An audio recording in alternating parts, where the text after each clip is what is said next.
Hey everyone, Tendra here. This is my week from January 30th to February 5th. For this week we had time walking going. And normally I do a lot of time walking. But I didn't do so much this time around because I was trying to finish up the big digs down at Trader's Rest. And those were keeping me pretty busy. And between those and the Emerald Dream repeatable quests, I was kept pretty busy. On the plus side, I did finish up my currency for the big dig, and I managed to buy all the items, so I never have to go back down to that thing. It became a pretty awful farm about halfway through, and I'm usually pretty patient with this kind of stuff. On the time walking front, I only did get a couple characters through here, which is better than none, but I would have liked to have done so much more since you can get a piece of veteran gear in your vault at the end of the week. I guess I'll just have to work extra hard on it the next time time walking comes up. In the Emerald Dream, I did finish up a few characters this week. I finished up my Draenei Shaman, my Night Elf Druid, my Tauren Warrior, this is kind of my main for Horde side, my Blood Elf Death Knight, and an Orc Warrior. So that's 5 more characters I don't have to do over there. And that gets me down to 28 more characters to finish gearing through the Emerald Dream. Hopefully next week I hit the halfway mark. But besides doing all that, I did make it into my weekly farms, so let's take a look and see how they went. First up this week, we went after the Scythe of the Unmaker. This is a Legion expansion weapon transmog, and it drops in Antorus the Burning Throne raid. I'm after the red version, so I have to do it on Mythic. Once I got there, I made sure I was set to Mythic, and I worked my way back to Argus the Unmaker. I took him down, and that gave me attempt number 95 on this weapon transmog. I still didn't see it drop, so I'll be back here next week. Next up, I went after my first mount. This mount is also from the Legion expansion, but this time it drops out of the Nighthold raid. So I headed over there and made sure I was set to Mythic, because I do need the red version of this also, and I worked my way back to Gul'dan. I took him down, and I got attempt number 87 on this mount. Again, I didn't see it drop, so I'll be back here next week. Up next, I went after the head of Mimiron. This mount is from the Wrath of the Lich King expansion, and it drops in Ulduar. On my way up there, I always do a pass around to look for the time-lost Proto-Drake. I still haven't seen him, so I headed into the raid and worked my way back to Yogg-Saron. I made pretty quick work of him and got my attempt on the head of Mimiron. I didn't see it drop again this week, so this is another one I'll have to come back to. Next up, I went after G.M.O.D.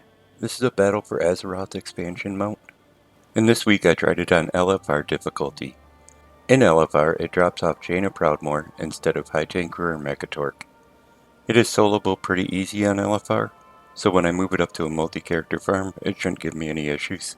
With that said, I did get attempt number 24 on this mount. I just didn't see it drop again, so I'll come back here next week. Next up, I went after the Glacial TideStorm. This is another Battle for Azeroth expansion mount, and it drops in the Battle for Tazara lore.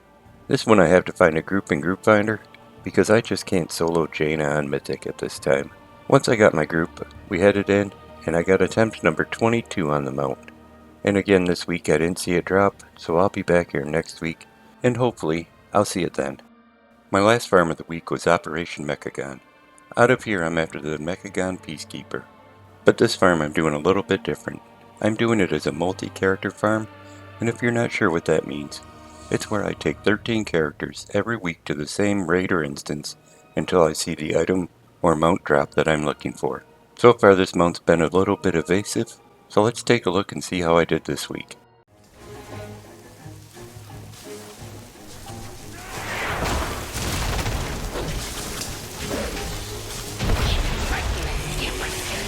You will pay for this!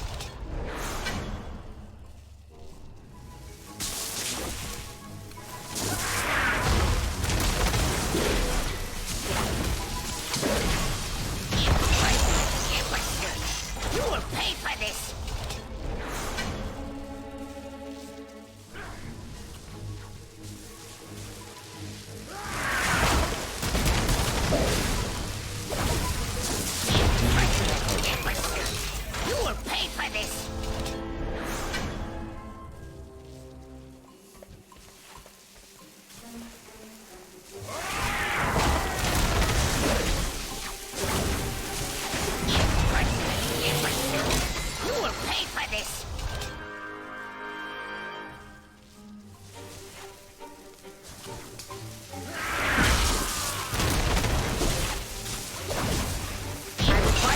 Imbecile! You will pay for this!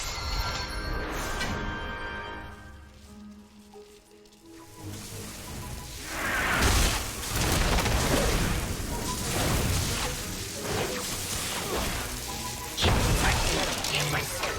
You will pay for this!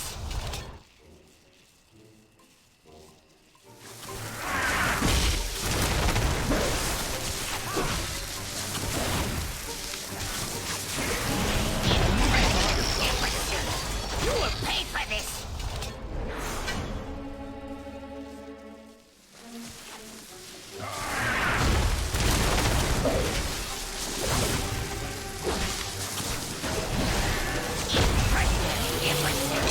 You will pay for this!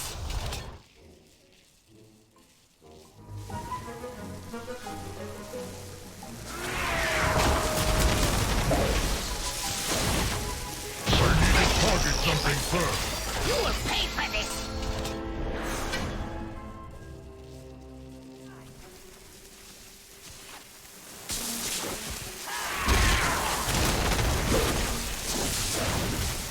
I don't have a target. Imbecile! You will pay for this!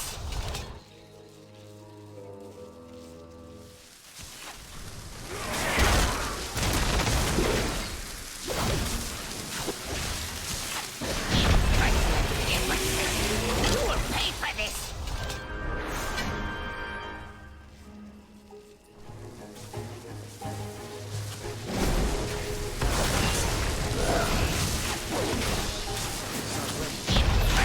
Imbecile!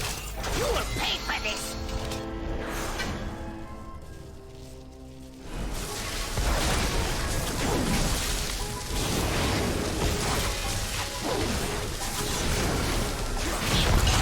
I need to target something You first. will pay for this! Well, it's still being evasive. I'm at 190 attempts on him now, but if I keep at it, I know I will see it. Hopefully it just doesn't take too much longer. And finally, this week's Transmog is the Aspiring Aspirant Regalia. There are 4 color variations of this set, and once you earn them, you'll get the full-length dress and shorts with each set. So going from left to right, we'll start off with the first set. This is earned from the Des Advance rep, and to earn this you'll have to have your Renown to 60 and get exalted with Des Advance. Once you meet both requirements, just head over to Korthia, talk to the quartermaster, and he'll sell them to you for 6,000 Stygia.